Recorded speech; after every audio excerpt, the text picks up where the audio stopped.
সুপ্রভাত বন্ধুরা, তোমরা সবাই কেমন আছো? চলে এলাম আরও একটি নতুন ব্লগ নিয়ে তোমাদের সাথে গল্প করতে। চলো পিহুরানিকে ঘুম থেকে তুলে নেই। গুড মর্নিং, গুড মর্নিং মামা।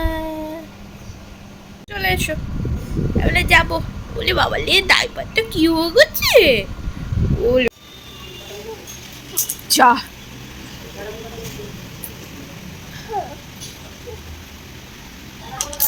দুষ্টু, পিটুন দেবো এবার তোমাকে আমি। তুই কোথায় বসেছিস মাম্মাম?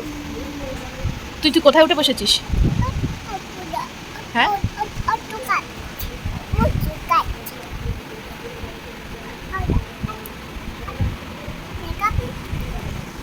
এনে হাম খেয়ে নে। খেয়ে নে। নো কেন?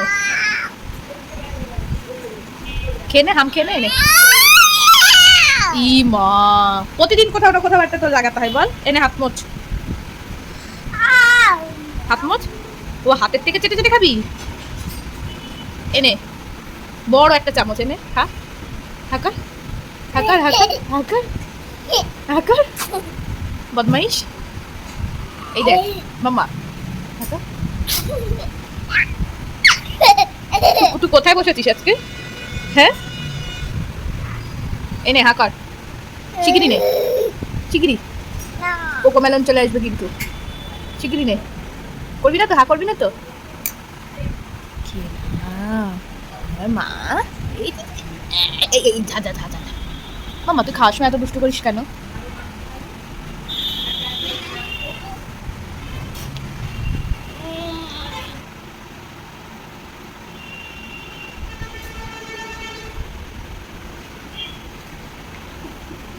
এরকম করে খেলে হয় বল তোমার? নাম ওখান থেকে, নাম, নেমে পড়। হ্যাঁ নাম, নামতে পারছিস না? দে আমার হাত দে, হাত দে, নেমে পড়। হ্যাঁ নামো। ইয়া, এবার এখানে বসো। Very good. এবারে হাম হাম করে খেয়ে নাও। আবার দুষ্টুমি বলো।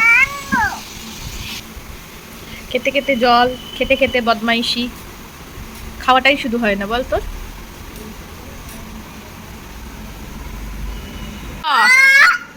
আ হর্ষই দীর্ঘই। ওটা আবার কি হচ্ছে? দীর্ঘই বলো, বলো হর্ষু দীর্ঘ, রি লি এ, বলো ওই, ওইতে ওই দেখো ভাই চাঁদ উঠেছে। বলো ও, ওল খেও না, ধরবে গলা। কই গলা, কই গলা, গলা। ওতে ঔষধ খেতে মিছেই বলা। বলো আমি ভাত খাবো। বলো আমি জুজু খাবো। বলো আমি খেলা করবো। মাম্মাম তোমার দাঁত কই? কই দাঁত কই? কই কই দেখি দেখি দেখি দেখি, দাঁত দেখি, দাঁত দেখি, দাঁত দেখি, দাঁত দেখি, দাঁত দেখি। মাম্মামের জিভ কই? আমাদের পিহুরানির দুষ্টুমি তো সারাদিন চলবে ননস্টপ। চলো দেখে নিই বড়মশাই এবার কী কী বাজার থেকে আনলো। যাক, মোটামুটি সবই এনেছে। আমাদের ম্যাডাম দেখে শুনে নিচ্ছে বাবা কী কী এনেছে না এনেছে, সব ঠিকঠাক এনেছে কি না। আর কি বলবো, সময়ের কাজ মানুষ সময় করে না। এখন ছোট আছে তো তাই এই কাজগুলো করতে ভালো লাগছে। যখন সময় হবে তখন দেখবে আর বলে বলে তুমি করানো কি যাবে করছো? না। সবজি নিয়ে এদিকে নিয়ে এসো।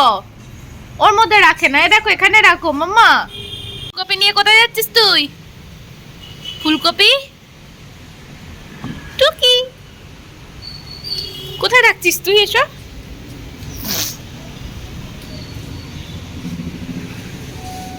এটা কি মাম্মা? এটা কি?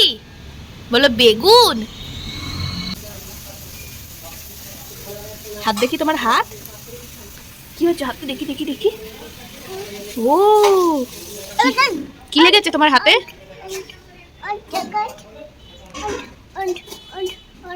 দেখছো কেমন বদমাইশি হয়েছে? বাবা, আর পারা যাচ্ছে না ওর পেছনে দৌড়ে দৌড়ে। যখন যা মনে হচ্ছে তখন তাই করছে। একবার এই সবজিটা নিয়ে পালাচ্ছে তো আরেকটা ওই সবজিটা নিয়ে পালাচ্ছে। কি অবস্থা! জানো কি করেছে? ওই আলুগুলোর মধ্যে চটকে দেখলে তোর হাতের কি অবস্থা। আর সেই হাতটা নিয়ে আবার আমার মুখে মাখিয়ে দিয়েছে। কেমন রাগ লাগে, কেমন বিচ্ছু তালে বলো। আমি মুখ টুক ধুয়ে চলে আসলাম রান্নাঘরে, ও যা পারছে করুক।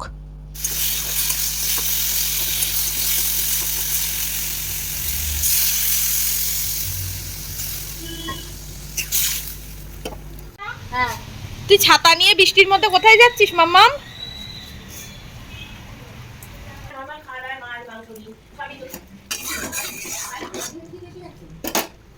দেখছোই তো আজকে ম্যাডাম খাচ্ছে পটল আলু দিয়ে মাছের ঝোল।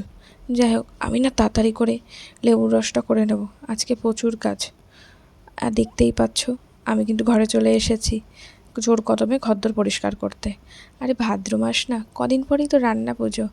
তোমাদের বাড়িতে কার কার রান্না পুজো আছে একটু আমাকে কমেন্টে জানিও তো। আর তার আগে এই যে ঘর ঝাড় দেওয়া, ঘরগুলোকে পরিষ্কার করা, আলমারির সব নতুন শাড়িগুলোকে রোদে দেওয়া, এই জিনিসগুলো কি এখনও তোমরা করো?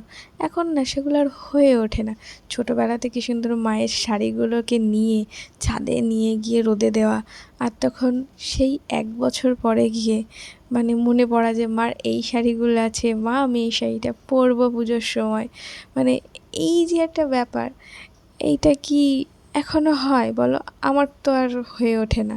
মানে কোনো রকমে তাড়াহুড়ো করে ঘরগুলোকে পরিষ্কার করে 2-4টে শাড়ি একটু রোদে দেওয়ার হলে দেওয়া হয়, নাহলে দেওয়াই হয় না। মানে এরকম একটা ব্যাপার, ব্যস্ততা চলে এসছে মানুষের জীবনে এতটা যে কোনো কিছুরই আর সেরকমভাবে আর টাইম পাওয়া যায় না। দেখো আমি তাড়াতাড়ি করে ঝুলটুলগুলো ছেড়ে নিচ্ছি। আমি আবার তো মাস্ক পরে নিয়েছি দেখেইছো, কারণ আমার প্রচুর পরিমাণে ডাস্ট অ্যালার্জি আছে। ঠিক আছে, ঘর তো ঝাড় দেওয়া হলো, এখনও প্রচুর কাজ, জাস্ট দম ফেলার সময় নেই আজকে। ওকে tata bye bye. Please subscribe করে দিও চ্যানেলটা, আর লাইক কমেন্ট শেয়ার করতে ভুলো না।